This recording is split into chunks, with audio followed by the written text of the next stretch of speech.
Well, it looks like everyone seemed to like my end-of-year animation ranking, and I'm really happy about that considering it's currently my longest and personal favorite video on the channel so far. However, spending the past year trying to make sure I got to watch as many movies for that list as possible made it so that I didn't get a chance to watch everything I wanted to see this year. So this past week I decided to play catch-up. I got the chance to watch The Fabelmans and The Menu. I even found one of my new favorite movies of all time. And of course, I managed to finally make time to go to the theaters and watch Puss in Boots: The Last Wish. I'm sure you've already heard everyone praise this movie to no end, and rightfully so, because this was actually fantastic. Part of the reason why I waited so long to get this video out was because I wasn't sure what else to add that everybody else hasn't already said. I didn't have too high expectations for this one since I don't think the Shrek movies are that good, in addition to me not really loving all that much from the studio post-Universal, with the only exceptions being The Bad Guys and Kung Fu Panda 3, but I went in with an open mind and I was shocked at how much I enjoyed myself. If this and The Bad Guys are an indication of where DreamWorks Animation is heading moving forward, then I'm ecstatic for what's coming next. The easiest and most obvious thing I can praise with this movie is the animation, not just in terms of technicality, but just how unique and expressive the art style is. The character designs translate so well into this 2D, 3D hybrid and still manage to fit in with the rest of this universe, as well as having arguably the best action in any DreamWorks film.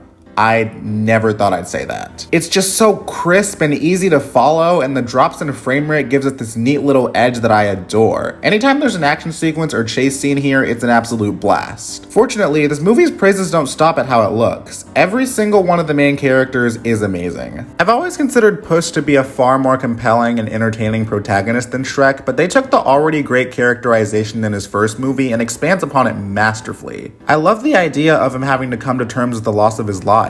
It showcases his fears about living up to his own legacy and whether or not his last life will have any meaning without adventure, which is why he wants to find the Wishing Star, an artifact that all the characters are after. Speaking of fear, this movie does a really good job at realistically depicting anxiety. It never once feels sugarcoated or watered down due to it being a film made for kids, which is owed equally to both the writing and voice acting. Antonio Banderas has not missed a beat, and did you guys know that he could sing that well? Cause I didn't until I saw this movie. On top of that, I like his dynamic with Kitty Softpaws a lot more here, mainly because of how the connection they form is both realistic and ties into his internal conflict. It's revealed towards the middle of the movie that there was an incident that caused the two of them to split up, and the movie doesn't try to undo Puss's mistake for the sake of getting the two of them back together. He screwed things up, and this quest allows him to recognize why and make amends, and finally opening up to Kitty about this allows them to organically rekindle their feelings for each other. Plus, the two of them are allowed to both be their own characters. Not only is Kitty super funny, but her trust issues play a role in what her wish will be if she gets her hands on the Wishing Star. It's the rare kind of romance where both of the two leads are able to equally help each other grow and develop, rather than it just being one-sided. They're up there as one of my favorite DreamWorks romantic duos to date, even outdoing Shrek and Fiona in this regard, and I love both of their interactions with Perrito. Yeah, I was trying to see how long I could go without talking about Perrito in this review, but I'm not gonna even bother trying anymore. This puppy was easily my favorite part of the whole movie. I always love it when overly optimistic characters have to interact with hardened souls, and this movie does an amazing job with this concept. He's just such a goofball in this movie, which makes him a great counterbalance to the other two co-leads. A lot of his jokes stem from his naivete about the world around him and his over-enthusiasm about finally finding people he can actually talk to. And then there's that running gag where he says cusses but the movie bleeps them out.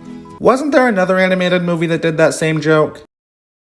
I'm probably just remembering things wrong. Anyways, I think the reason why it landed for me so much here is that it's the complete opposite of what you'd expect from a character that's established to be so innocent and childlike, and it really caught me off guard. And then there's the emotional side of his character, not just him being oblivious of how sad his backstory is, but how he helps the other characters. There's even a really great exchange that he has with one of the villains in the movie, and it's just so sweet. Anyways, yeah, Perrito is epic. I can't believe this movie simultaneously appeased the cat people and the dog people.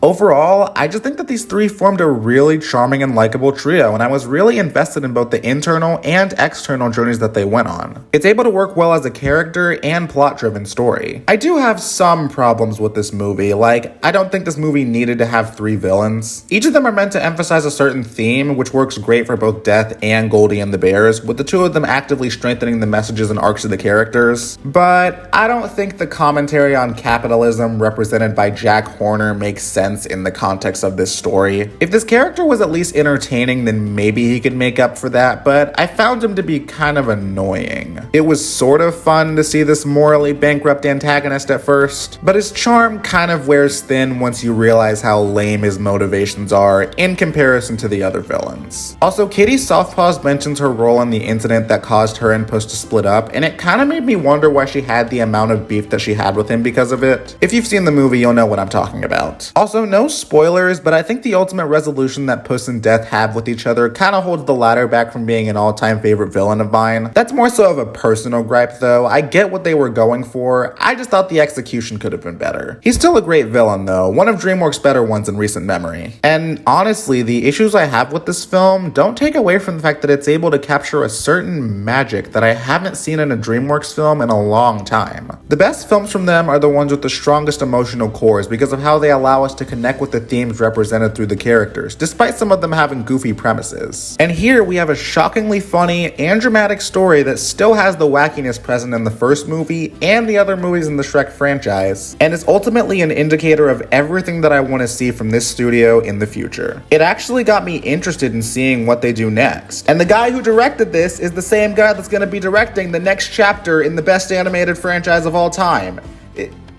Is life actually good again? Anyways, I'm so glad that I watched this movie, and I highly recommend that you guys check it out too. Puss in Boots: The Last Wish gets an 8 out of 10, and I'm currently placing it at number 3 on my 2022 animation ranking, right in between The Bad Guys and Intergalactic. Yeah, I still think The Bad Guys is just barely better than this one, but maybe that'll change on rewatch. I mean, Puss in Boots is the one that's gonna get the Oscar nomination, so somebody has to give the other cinematic masterpiece some love, and that somebody is me.